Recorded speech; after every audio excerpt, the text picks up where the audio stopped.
उपस्थित धर्मानुरागी धर्मप्रेमी सत्संग प्रेमी आत्मा सुखबंधु करुणामयी ममतामयी वात्सल्यमयी श्रद्धा और साथी की दान देवया जम्मू माता भगवान अब यह भूसके जलत दिया के बराबर हमारा अपना की अंजोर क्रिया छोटे छोटे बाल से अब ऊपर भागी जगत जननी माँ शेरा वाली ओ ज्ञान की देविया हंस वाहिनी माँ सादे के असीम अनुकंपा से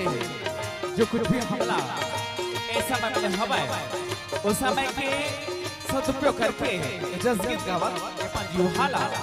अपन वाणीला पवित्र करवा बहुत खुशी के बाद कि आज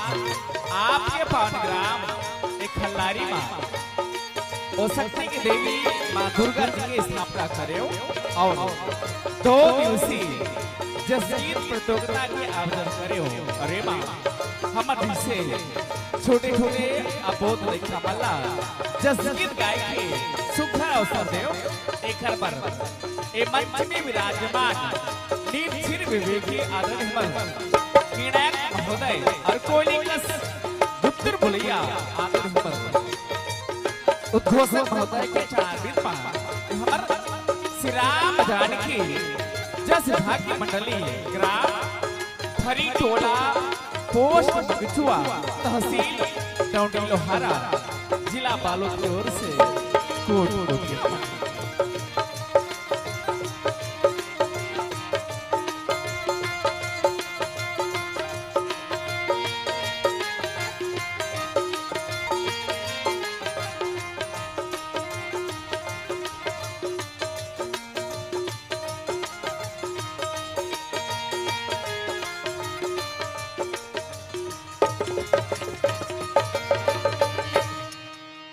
बोल मासार देखी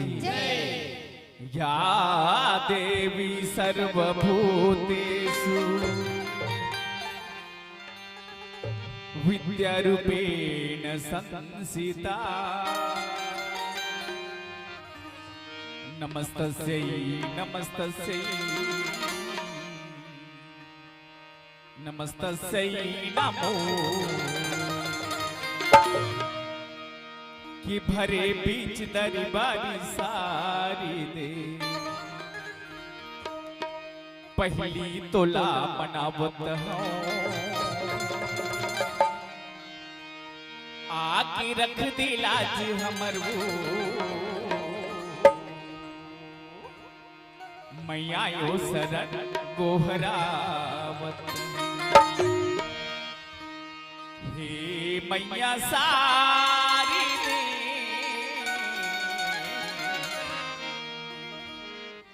मैया यो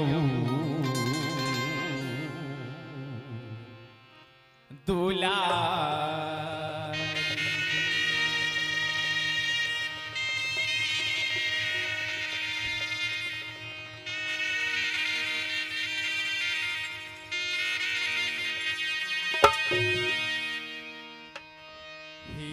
मैया सारी दे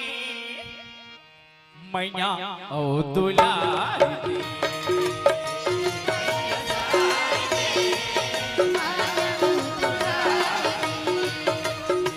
मैया सारी दे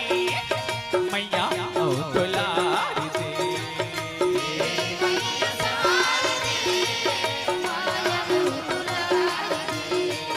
मीना दे हमारी है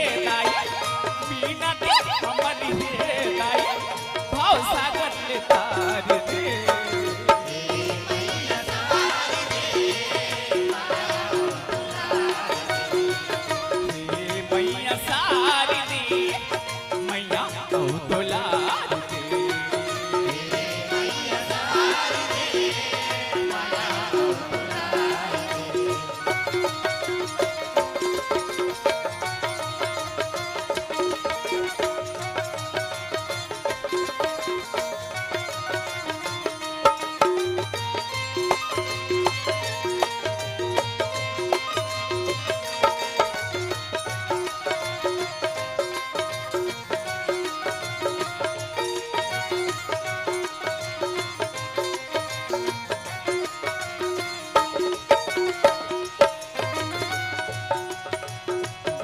देवैया बुद्धि बतैया कंठर मैया सारी के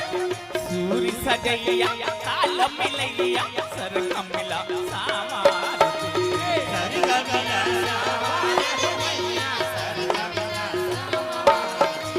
ज्ञान देवैया बुद्धि बतैया कंठर मैया सारी के सूरी सजैया ताल मिलैया सरग मिला सामार